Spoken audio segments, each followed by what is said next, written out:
สิมาลองเฮ็ดข้าวต้มมัดใส่ถั่วดำคืออยากกินข้าวต้มมัดใส่ถั่วดำ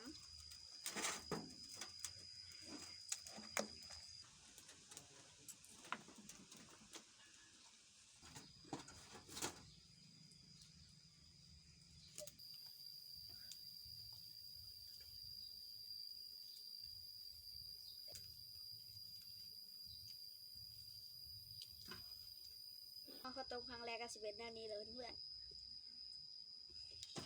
เดินขึ้นเลยห่อข้าวต้มเร็วๆก่อนสิมาขูดมะพร้าวไว้ก่อน